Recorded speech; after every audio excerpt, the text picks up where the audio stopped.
crever, la main sur le cœur. Allons ensemble découvrir ma liberté. Oubliez donc tous vos clichés. Bienvenue dans ma réalité.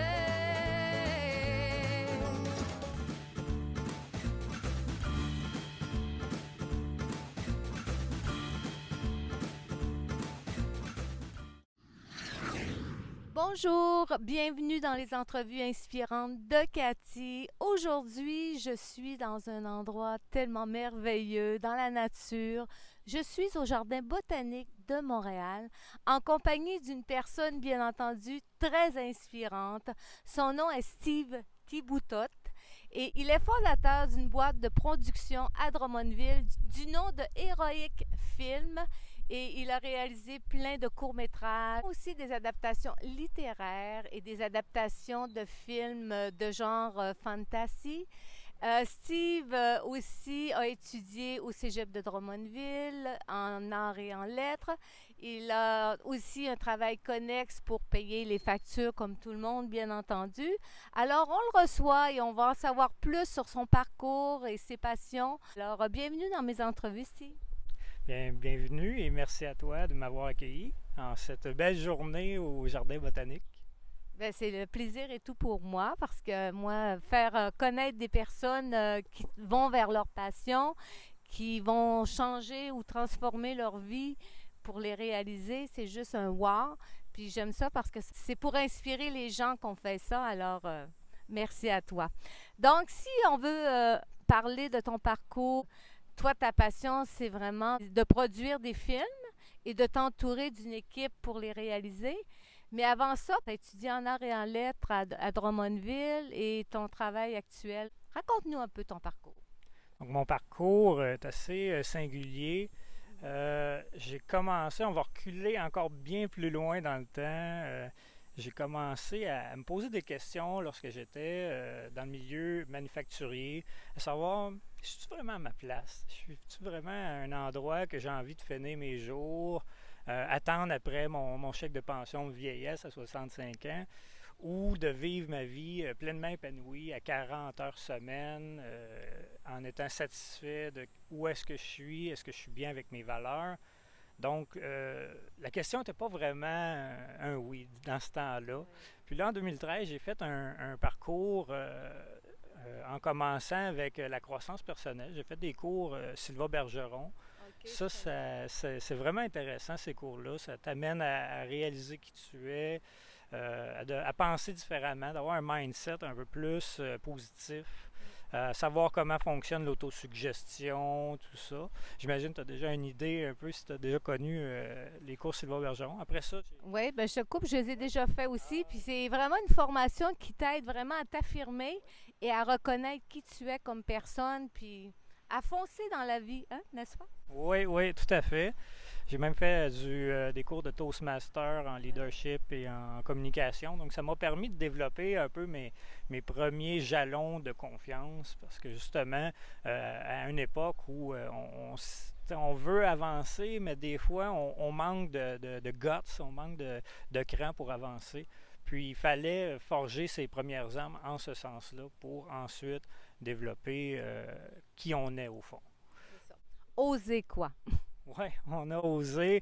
Après ça, on a essayé des choses. On a essayé une franchise dans le monde du divertissement. Ça peut être dans le jeu vidéo, les jeux de cartes, tout ça. Qu'est-ce que tu veux dire? C'est quelque chose dans lequel tu t'es parti avant d'ouvrir ton agence de production. Oui, en fait, on a essayé des choses. On s'est lancé dans quelque chose qui était plutôt dans le divertissement, mais au niveau de certains produits, mais c'était pas encore dans le cinéma. Puis je me retrouvais peut-être pas au niveau de la correspondance ou avec des partenaires, des associés. Je me sentais pas autant valorisé comme je le voulais. Donc, j'ai laissé ça un peu de côté. Puis ensuite, là, je me suis réorienté avec un orienteur qui, lui, m'avait dit « Ah, bien, tu sais, tu pourrais être travailleur social, tu pourrais être dans les RH. » Je me suis orienté pour être travailleur social ou encore dans les RH, parce que j'aime bien la chimie entre les personnes, avec les gens. Donc, puis j'ai un grand intérêt qui est de faire une différence majeure dans la vie commune des gens. Dans une forme d'aide où les gens peuvent s'élever dans la vie, dans leurs passions, dans leurs intérêts également. En faisant ma première année en sciences humaines, je m'en allais vers cette voie-là jusqu'à temps qu'à l'été 2017, il m'arrive de voir un article qui s'appelle Born Realist sur Facebook. C'est un groupe, une page en fait qui est de consultation inspirante et qui disait qu'il fallait dissocier sa passion de ses intérêts. C'est-à-dire que sa passion, c'est quoi? C'est de savoir que la passion, c'est quelque chose qui t'anime, que tu ne peux pas t'empêcher de ne pas faire, en fait. Tandis que tes intérêts, tu en as plusieurs degrés d'intérêt, comme par exemple un intérêt dans la gastronomie, dans l'aide humanitaire, à un certain degré. Bien, moi, j'ai un grand intérêt pour aider les gens, mais c'est pas nécessairement ma passion, finalement. Puis ma passion, au fond, c'est le cinéma. J'étais un grand cinéphile depuis tout jeune, un gamer aussi depuis très, très longtemps, depuis l'âge de 4-5 ans. Et j'ai jamais dérogé de ça. Donc, à partir de ce moment-là, je me suis dit, faire un mix entre les deux, faire de l'adaptation de jeux vidéo, de l'adaptation littéraire, dans un monde que je connais ou que je suis vraiment attiré, donc dans le médiéval, dans le fantastique, dans le fantasy, dans l'historique, ça m'anime. Donc, je me suis dit, pourquoi pas se lancer une compagnie dans une boîte de production qui peut permettre cela. Et il faut se le dire, au Québec, il n'y a pas grand-chose à ce niveau-là. Donc, je me suis dit, en plus, on est rare à faire cela, donc on pourrait amener le Québec en même temps à un autre niveau d'un point de vue cinématographique, parce qu'on sait que on est souvent dans le thriller policier, dans les drames, dans l'humour au Québec, mais peut-être qu'on pourrait diversifier et on pourrait augmenter notre niveau au cinéma ici. Ben, je trouve ça merveilleux et fantastique, si on peut dire, parce que tu as suivi ou tu as écouté les signes. Parce que tu dis que tu as suivi des cours de cheminement personnel, puis tu t'es guidé vers un article de journal qui t'a fait voir en toi, waouh, c'est pour moi. Puis tu as foncé là-dedans et aujourd'hui, c'est juste merveilleux. Comme tu dis, tu mets le Québec sur la map dans le monde par rapport à cette agence de production-là. C'est juste merveilleux. Mais tu as créé un court-métrage avec lequel tu as gagné plusieurs nominations partout dans le monde, dans plusieurs festivals. Est-ce que ça t'a amené à voyager aussi? Pas nécessairement à voyager au sens physique du terme, mais j'aimerais beaucoup voyager pour faire des films peut-être outre-mer. Ça serait vraiment intéressant. Par contre, notre court-métrage a voyagé loin, jusqu'en Corée du Sud, au Népal, au Bhoutan, en Inde, puis même en Occident, donc en Allemagne, en Ukraine, en Italie, en France, en Royaume-Uni, en Portugal, Brésil, en tout cas, même aux États-Unis, au Canada, ici à Montréal, à Toronto et à Vancouver. Donc on est un peu partout. Puis il nous reste encore beaucoup de festivals à statuer si oui ou non on est une sélection officielle dans leur festival. Donc on est vraiment fiers d'avoir eu cette centaine et plus de distinctions et de prix. J'ai hâte de voir jusqu'où ça peut nous mener, puis ça peut nous ouvrir à d'autres horizons, effectivement. Mais c'est vraiment très inspirant parce que tu as un travail quotidien dans une usine de pâte et papier et tu as foncé vers tes rêves sans réfléchir puis que peut-être ça ne fonctionnerait pas. Tu t'es dit « wow, j'y vais ». Et aujourd'hui, tu as des nominations d'un peu partout dans le monde. C'est juste fabuleux de croire en soi, de se connecter en soi. Mais tout ça part de tes cours aussi, de ton cheminement que tu as fait, de ta connexion spirituelle, je pourrais dire. On développe une spiritualité à prendre conscience de qui on est. On prend beaucoup plus de pouvoir. Fait que sans ça, on ne sait pas ce que tu serais aujourd'hui, mais tu as acquis vraiment, je pourrais dire, une estime de toi et beaucoup plus de confiance. Hein? Oui, tellement. J'ai pu développer ça depuis un bon bout de temps. Puis c'est le temps que ça prend aussi à tout construire. Beaucoup de discipline en ce sens-là. Il y a des sacrifices qui ont été pris, en fait. Je suis parti d'un grand 4,5 super spacieux avec je ne sais combien de parking à une chambre à louer où j'habite présentement. Donc, avec aucun parking. Ça fait partie de la game, comme on dit. De faire ce qu'on aime, on est prêt à faire quoi? Bien, ce genre de choses-là. À changer d'emploi pour un meilleur emploi, pour enfin se faciliter à aller vers ses rêves. Donc, je suis assez fier d'avoir réalisé ça. Assez fier d'avoir réalisé ça aussi avec d'autres passionnés comme moi du cinéma qui veulent réussir aussi dans ce monde-là. Je pense au réalisateur Gabriel Bissonnette, je pense à Marie-Pierre Diamond qui est la directrice photographie, à Stéphane Picotte aussi dans la coloration, effets visuels. On est plusieurs aussi, autant dans la composition musicale avec Samuel Desrosiers, les effets sonores avec Alejandro Magana Martinez. Donc, on est toute une belle équipe. Là, je pourrais en nommer d'autres. Les acteurs, Daniel Thibodeau, Arnaud, Vincent Rachella aussi comme acteur principal. On a vraiment... on s'est tous unis pour une belle cause qui est de la passion du cinéma d'abord. Puis vient là une très belle chimie dans toute l'équipe aussi qui nous a amené autant avec chacun qui avait son expertise de son côté, son jalon à mettre à sa pierre en fait, à mettre sur le piédestal, mais on a tous réussi à amener ça à un autre niveau. Puis ça peut que nous le rendre au fond, à nous promouvoir vers d'autres plateaux. C'est souvent ce qui arrive dans ce monde-là. Exact. Mais il a fallu faire des concessions, comme tu dis, pour en arriver là.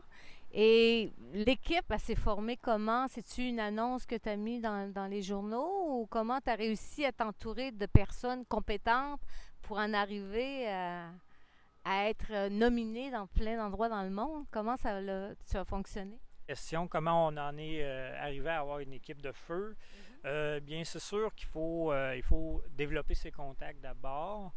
Il faut savoir qui peut amener à bien un tel projet. Si j'en suis à la production, bien, je dois être en association avec un réalisateur ou une réalisatrice, avec un auteur ou une autrice. Dans ce cas-ci, pour Terre ancestrale, c'était la pierre angulaire qui était le réalisateur Gabriel Bissonnette. Il a vraiment fait un excellent travail. Je l'ai choisi justement parce qu'il était constamment dans ma face, complètement. Il était partout sur les réseaux sociaux. Je voyais un projet, j'en voyais un autre. Et on me parlait souvent de lui. Puis on me disait, c'est un gars d'expérience, tout ça. Puis de fil en aiguille, j'avais une actrice que je connaissais qui s'appelle Dania, qui a un peu convaincu Gabriel de dire bien tu peux te faire promouvoir ton film, donc va voir Steve, tout ça. Puis c'est ce qu'il a fait. Puis j'avais d'autres scénarios évidemment, mais qui correspondaient pas trop à la ligne éditoriale qu'on voulait. Et donc j'ai choisi Gabriel pour son expérience du milieu cinématographique, son maniement de la caméra, le fait qu'il s'y connaît, son scénario fitait très bien avec l'environnement, donc l'actualité, et ça clashait aussi au niveau du fantastique. Donc tout ça réuni, puis en même temps, Gabriel, un gars d'expérience comme lui, c'est quelqu'un qui va amener divers contacts aussi d'un autre calibre. Donc le fait est que d'aller avec Gabriel, c'est un peu comme ça qu'un producteur devrait penser, c'est de voir qui peut porter son projet à bien, qui peut être le meilleur, qui peut le rendre. Et donc, on a créé à partir de Gabriel une équipe par la suite. Il a été chercher Marie-Pierre, il a été chercher Stéphane, il a été chercher un compositeur musical, sonore, Dania Thibodeau comme actrice. Qu'on voulait confirmer ensemble. Il a été chercher Arnaud aussi.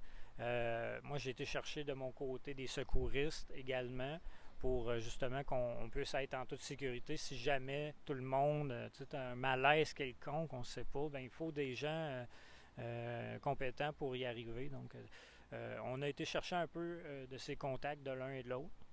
Et donc, c'est un peu comme ça qu'on a forgé notre équipe, c'est en allant chercher des contacts de bouche à oreille. Mais c'est toujours aussi en étant connecté, parce que tu me dis que tu le voyais dans les réseaux sociaux, tu le voyais comme un peu partout. Fait que de fil en aiguille, en prenant contact avec lui, vous avez pu former une équipe qui a fait en sorte de réaliser un projet qui a reçu plus de 108 nominations, je crois que tu m'as dit. Mais tout ça aussi, comme tu parles de personnes au niveau de la santé, quand on veut réaliser un film de qualité et participer à des prix, au niveau du regroupement de cinéma, on n'a comme pas le choix non plus. Oui, tout à fait. Il nous faut des gens qui puissent porter ça à bien, puis d'être en mesure de pouvoir le faire.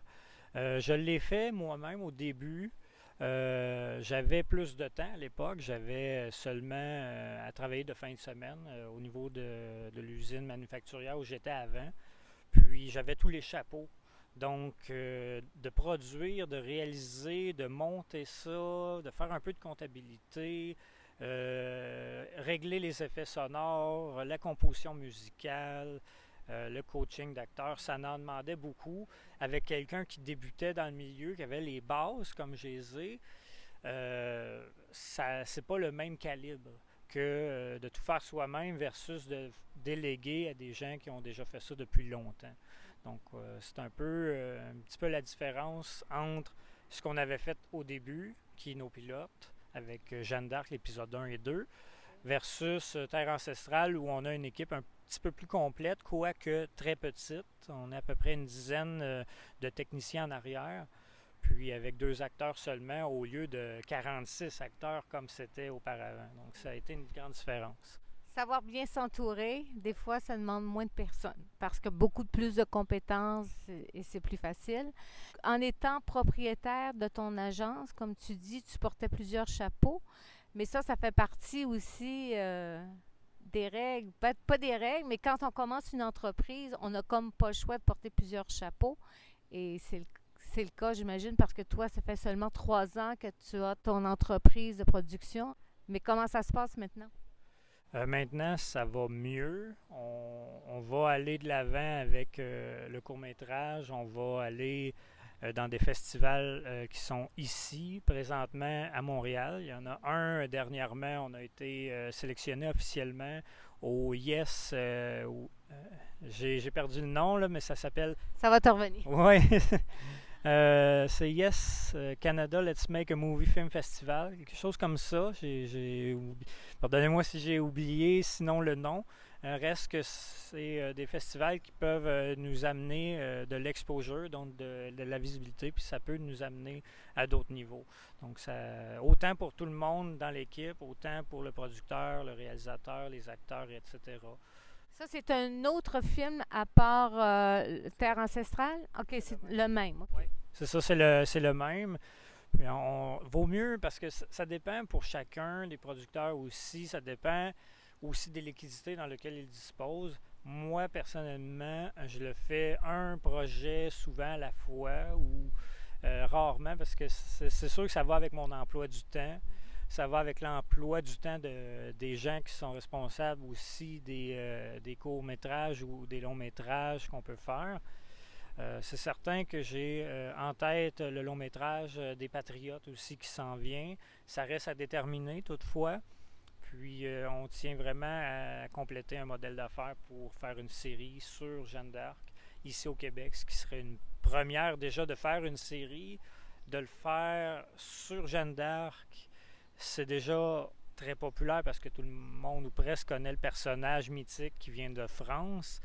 De le faire ici au Québec, en plus que c'est une série, ça serait vraiment une première. Donc, c'est des projets à venir qui pourraient se concrétiser et qui pourraient, de fil en aiguille avec nos derniers exploits, bien, ça pourrait nous amener à trouver des nouveaux talents, à trouver des gens qui sont intéressés au projet, d'intéresser des partenaires financiers parce que le monde du cinéma est excessivement cher pour pas grand minutage de projection de films. Donc, il nous faut plusieurs alliés, il nous faut plusieurs partenaires dans ce sens-là. On va être bien parti, on va être bien rodé, puis on va voir si par la suite on peut aller de l'avant. OK, mais tu parlais des Patriotes. Ça, c'est un autre court-métrage que vous allez faire, en plus de la série, un long-métrage, en plus de la série sur Jeanne d'Arc. Fait qu'il y a beaucoup de pain sur la planche qui s'en viennent.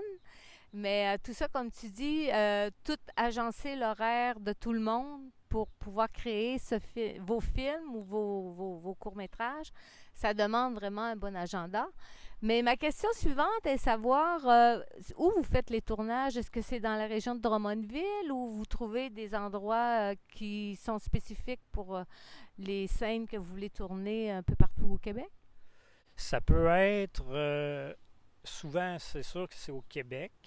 On avait trouvé dans nos premiers pilotes des endroits assez prometteurs, comme le jardin Daniel Séguin à Saint-Hyacinthe, le moulin Allen Olverton, le séminaire Saint-Joseph, ces endroits-là. On pouvait aller aussi autant dans un parc. On aurait pu choisir, si bien sûr ils sont d'accord, le jardin botanique, du moment qu'on puisse être en mesure de réserver puis de combler un certain manque à gagner du côté du jardin. Ça peut être intéressant pour eux. Ça va être intéressant pour nous, par exemple.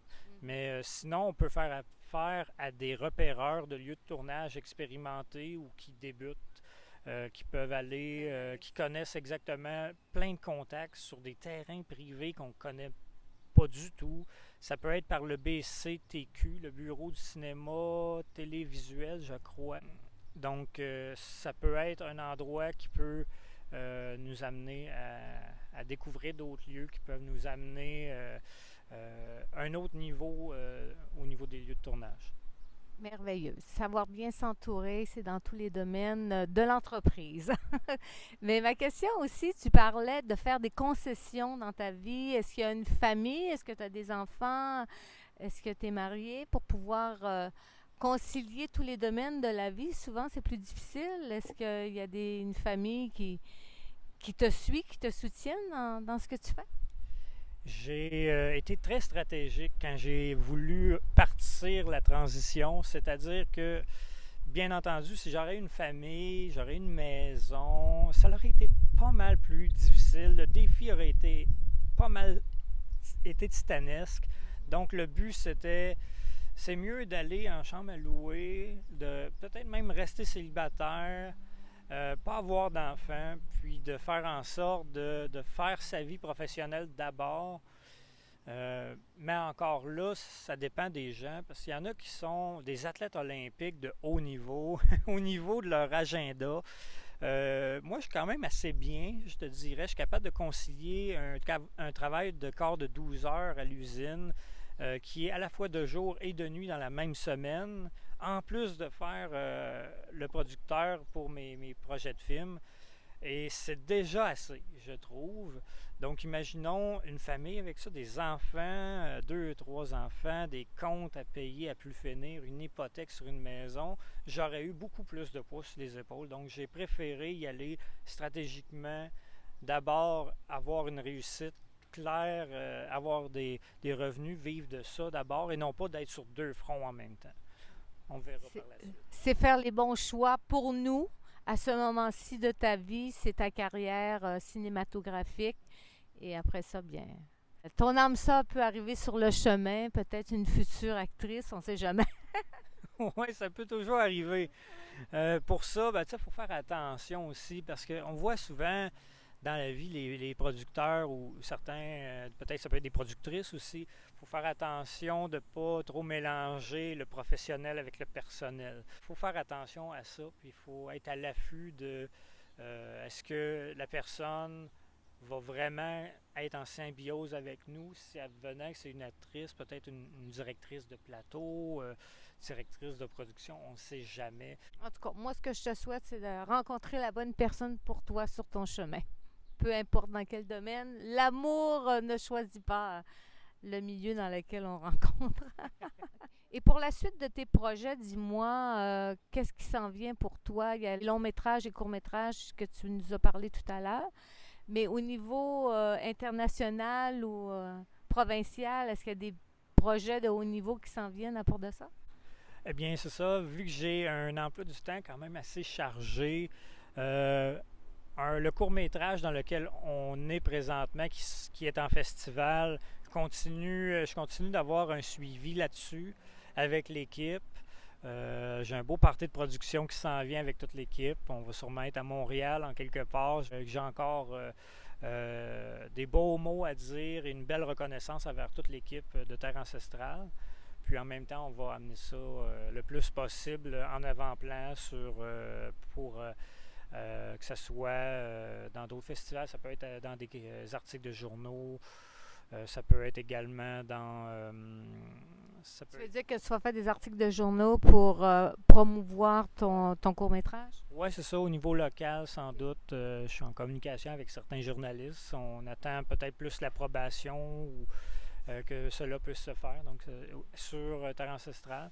Pour le long métrage, c'est toujours à déterminer. Je suis producteur associé des Âmes patriotes. Donc, j'ai hâte de voir. Je suis plus un producteur associé, c'est plus un investisseur en somme. C'est pas lui qui est concrètement, physiquement dans le projet. Donc, je suis vraiment plus dans un purement et simplement un investisseur ou presque, avec peut-être quelques on fait un peu du repérage de commanditaires aussi, si jamais on cherche peut-être de la nourriture, on cherche peut-être des sponsors. Il faut donc essayer de voir quel besoin le producteur délégué va avoir besoin, puis nous, on fait le boulot par la suite. Et pour Jeanne d'Arc, c'est un projet à venir. Donc, c'est pas mal les 3 projets dans lesquels je me situe. Pour l'instant, il n'y en a pas d'autres. Peut-être que l'année prochaine, je peux financer un autre film, peut-être. Ça dépend avec qui. Ça peut être avec Gabriel également, qui a déjà bien fait avec Terre ancestrale. Ça peut être avec d'autres aussi. Il suffit juste de m'envoyer une partie du scénario ou du moins ou un synopsis qui me permet de savoir un peu quel va être vos personnages, quelle va être la psychologie de vos personnages, dans quel contexte ça va être, toujours en respectant toujours une ligne dans le genre fantastique ou dans l'historique. Ça peut être intéressant. Si ça rejoint un large public, surtout parce que le producteur va toujours chercher, est-ce que ça peut nous mettre en évidence ou est-ce que ça peut nous amener à tirer quelconque revenu? Est-ce que ça peut être bénéfique pour certains acteurs vedettes de venir dans notre projet? Parce que évidemment, on peut améliorer notre situation tous ensemble avec des artistes de la relève, certes, mais il faut quand même des gens de renom pour huiler, pour roder ça, un projet d'une certaine ampleur, là, si ça rejoint un large public. C'est certain que s'il y a des gens de renom, comme tu dis, qui sont associés à tes productions, c'est sûr que ça paraît bien aussi, puis ça peut aller plus loin parce qu'ils ont beaucoup plus de contacts aussi. Fait que la renommée est bien importante. Mais ce que j'aimais aussi, ce que tu disais tout à l'heure, que tu as beaucoup de reconnaissance pour toute l'équipe, les gens qui travaillent avec toi. Puis ça, c'est un plus, ça va te mener loin parce que les gens aussi, ils le remarquent, puis ils ont plus de plaisir à travailler, puis tu sais, la synergie est très importante dans des productions de cinéma, je le sais, pour travailler dans le cinéma aussi, là, mais c'est juste un wow, c'est bravo. Oui, en fait, j'ai adoré donner de la reconnaissance. J'aime ça donner du pouvoir aux gens aussi. On aime ça en avoir, puis j'aime en donner. Fait que ça tombe bien. Puis on a été chercher quelques trophées avec Terre ancestrale. Je ne sais pas si tu as vu sur ma page LinkedIn, mais on a déjà 5 trophées. On aurait pu en avoir plus que ça. Puis c'est des trophées qui reviennent à l'équipe. Au fond, Gabriel sûrement, parce que évidemment, on a eu des prix comme meilleur court-métrage, mais parfois on a des trophées qui viennent de l'Inde, qui viennent un peu partout. Puis que c'est une belle reconnaissance d'avoir réussi à ce niveau-là. Donc, pour une forme de reconnaissance quelconque, bien, ça serait le fun, et j'espère qu'on va pouvoir le faire, c'est d'amener l'équipe dans un festival live, et j'espère dans un temps assez rapproché, je parle peut-être au mois de août, on pourrait peut-être être éventuellement là. C'est wow, mais à quel endroit exactement? Tu peux être dans des festivals ici au Québec, puis toute l'équipe soit présente, comme tu expliques? Ça serait quel festival en particulier? Ouais, celui que j'avais mentionné tantôt, Yes, We Can Do a Film Festival. J'espère amener toute l'équipe, si bien sûr elle est disponible, parce que tout le monde a son emploi du temps. Tout le monde aujourd'hui est occupé, le temps va vite, c'est effréné. Donc j'espère les amener le plus possible au festival Yes, Let's Make a Movie Film Festival pour justement les amener à un autre niveau de reconnaissance. C'est toujours intéressant ça, d'avoir cette reconnaissance-là parce qu'on se sent gratifié, on se sent valorisé, puis peut-être pour avoir été un employé aussi pendant longtemps, je sais à quel point ça peut être très intéressant pour une personne de se sentir apprécié. Puis c'est comme dans toute entreprise, il faut savoir se réinventer, mais également au niveau créatif, au niveau de la reconnaissance qu'on a envers les gens qui ont réussi à faire monter Heroic Film aussi. Je suis vraiment en diapason avec ça. Pour en revenir au nom de ta boîte de production, Héroïque Film, ça vient de où ça? Qu'est-ce qui t'a fait en sorte que tu as décidé de donner ce nom-là? Parce que ça, c'est inspirant, c'est héroïque, c'est ça? C'est une très bonne question. Oui, c'est épique. C'est le fun que tu me poses la question. On ne me l'a pas posée encore, celle-là. Le pourquoi héroïque, c'est peut-être à cause que, au fond, je suis un petit peu ce genre-là, au fond de moi, qui aspire à devenir une sorte de héros principal. Et en même temps, je me disais, faire une boîte héroïque, film, avec des films de type épique, dans un univers complètement fantastique, je trouvais que ça peut être intéressant. On ne voit pas souvent ce type de boîte-là. Donc, je me suis dit, pourquoi pas? On va essayer. Ça me représente, oui. Puis en même temps, ceux qui se représentent un peu comme des héros, des héroïnes, c'est interpellant. Ça va avec ton style de production que tu fais, genre des films style fantasy. Alors, c'est héroïque, des héros. Mais pour en revenir au nom aussi du court-métrage Terre ancestrale, c'est le réalisateur qui a trouvé par rapport à l'histoire, c'est ça? Oui, il a trouvé son propre titre, son propre scénario, il l'a écrit lui-même, il l'a même réalisé. Ça nous a pris une belle journée compléter le film, donc ça démontre à quel point une journée pour faire un chef-d'œuvre comme ça, puis que ça l'ait cartonné dans les festivals, il faut savoir comment s'y prendre là, en quelque sorte. Là. Puis est-ce que tu peux nous parler un peu du synopsis du film de Terre ancestrale, pour que les gens se fassent une idée du genre de scénario? Oui, en fait, c'est un aventurier, un voyageur en fait, qui se promène dans les bois, contemple la nature et finalement, il est entouré d'une présence qui est la forêt, qui est représentée par une elfe et qui soudainement voit sur un piédestal une hache qui le rend très cupide et qui le rend dans son être intérieur devient un être qui veut pas non seulement détruire la nature, mais qui veut s'accaparer la nature avec une sorte de valorisation de l'appât du gain. Donc, pour en savoir plus, bien, il va falloir voir le film. Et les gens, ils vont pouvoir le voir comment, le film? Parce que là, vu que vous êtes dans les festivals, est-ce que les gens peuvent se rendre aux endroits où il sera présenté? Oui, on va pouvoir, s'il est sélectionné, et même, je dirais, plus que sélectionné, s'il est nominé ou il est dans les finalistes et qu'on est à un point où il y a un festival qui va le présenter dans son événementiel ici à Montréal. Là, pour les gens ici au Québec, on va pouvoir avoir accès au film. C'est pour ça que j'essaie de voir avec tous les festivals, à savoir dans l'inscription, si on est choisi, on peut être peut-être présenté soit en salle, soit en festival. Et là, on peut avoir accès, on peut s'inscrire, on peut acheter les billets pour aller le voir. Et ça sera diffusé, j'imagine, sur les réseaux sociaux. Il y aura la publicité dans les journaux, comme tu expliquais tout à l'heure. Donc, c'est très intéressant.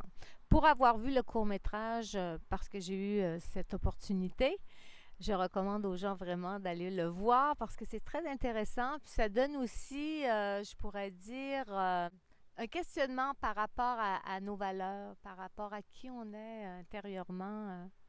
C'est très intéressant. Je vous le recommande. Et pour la suite de ton parcours, par rapport au film aussi, est-ce qu'il y a un site web qui est fait par rapport à ton entreprise? Les gens peuvent avoir l'information aussi sur le site web? Oui, on peut voir le site web sur www.heroicfilm.com. On a une page Facebook qui s'appelle Heroic Film Inc. Et pour les VIP, ceux qui veulent vraiment nous suivre plus dans le détail, c'est Heroic Film VIP. Donc on peut se faire suivre de cette façon-là.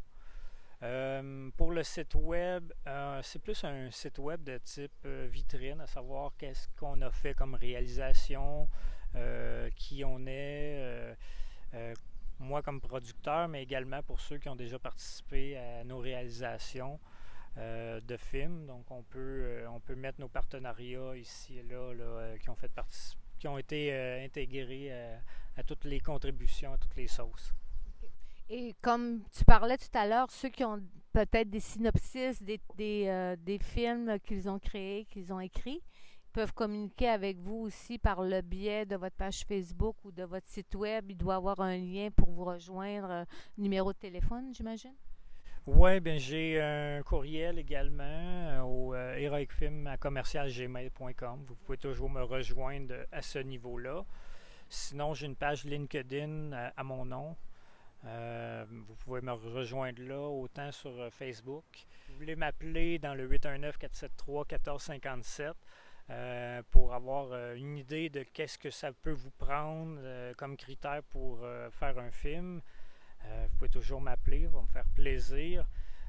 Sinon, bien c'est ça, vous pouvez toujours me communiquer par voie de courriel ou par Messenger, Facebook, LinkedIn si vous le souhaitez. J'ai même Instagram aussi, beaucoup de façons où on peut me rejoindre.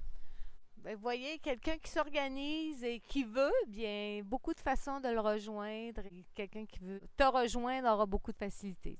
C'est dans les deux sens. Quand on veut, on peut. Moi, c'est mon dicton. Ou vouloir, c'est pouvoir. Ah oui, ça me dit quelque chose. Oui, vouloir, c'est pouvoir. Alors, en terminant, Steve, moi, je trouve ça vraiment intéressant, ton parcours, tout ce que tu fais, d'être un employé dans une usine et de créer sa boîte de production, de réaliser des films, d'être en nomination dans plusieurs endroits dans le monde, dans des festivals très importants. Alors, je me dis que tu as sûrement des conseils très intéressants pour ceux qui veulent se lancer aussi dans la production de films ou etc. Tu sais, c'est tellement large ce domaine. Alors, je pense que tu pourrais les aider. Qu'est-ce que tu pourrais leur dire à ces gens-là? Bien, pour ce qui en est, je pourrais vous dire qu'il faut passer des étapes très difficiles pour arriver à un certain niveau de bonheur et de succès. Cela va de soi. Sinon, c'est sûr que d'avoir un ou une mentor, voire plusieurs mentors, peut vous amener à un niveau où c'est plus rapide. Par la suite, vous savez un peu plus où vous pouvez aller si vous êtes un producteur, un réalisateur, un scénariste. Mais sinon, vous pouvez toujours avoir d'autres types de mentors, autant au niveau de la production, au niveau de la comptabilité pour sauver des crédits d'impôt, par exemple. Il y a toujours plusieurs types de mentors, là. Est-ce que toi, tu considères ou que tu veux que les gens communiquent avec toi? Est-ce que tu aimerais devenir un mentor? Pour être un mentor, je ferme pas la porte nécessairement. Cependant, un mentor davantage plus confirmé sera en mesure d'aider beaucoup plus que moi je pourrais l'être. Donc, c'est sûr, c'est une belle option dans le futur, mais pour l'instant, c'est sûr que j'ai beaucoup d'occupations en ce moment. Oui, je comprends très bien, mais d'un autre côté, s'il y a des gens qui ont besoin d'aide, sûrement que tu peux leur référer des personnes adéquates selon leurs demandes. Et moi, je trouve ça très intéressant, ton parcours, Steve. Je te remercie infiniment d'avoir participé à mes entrevues inspirantes qui sont dans le but de vous inspirer, vous, de sortir de votre zone de confort, de pouvoir réaliser vos rêves, de travailler dans vos passions, parce que quand on travaille dans nos passions, on n'a jamais l'impression de travailler, c'est seulement que du bonheur, n'est-ce pas? Ah, tellement. Je ne peux pas en dire mieux. Puis surtout de faire une entrevue avec toi ici au Jardin botanique de Montréal, entouré de verdure, de nature. Moi, le vert, c'est ma couleur préférée. Et on va toucher à un arbre qui a plein d'énergie. C'est juste magnifique. C'est wow. Wow, hein? Ah, comme dans le film. Et le mot de la fin, je te laisse. Bien toujours rester en connexion avec la nature, quoi qu'il advienne. Puis, l'avenir est prometteur. Ça, et le meilleur est à venir, c'est sûr. Exactement. De bien s'ancrer, autrement dit, parce que quand on est bien ancré à la terre, à la nature, tout devient plus facile et plus beau. Alors voilà mon mot de la fin aussi que je joins à mon ami Steve Thibotot. Alors, je vous remercie beaucoup. Il y aura des informations sur le site web de Steve qui va suivre à la fin de cette entrevue. Et je vous invite encore une fois à suivre Steve pour pouvoir avoir le bonheur et le plaisir de voir son film Terre ancestrale. Je vous embrasse et je vous dis un beau bye-bye du Jardin botanique. Du Jardin botanique, en effet. Salut tout le monde! Bye.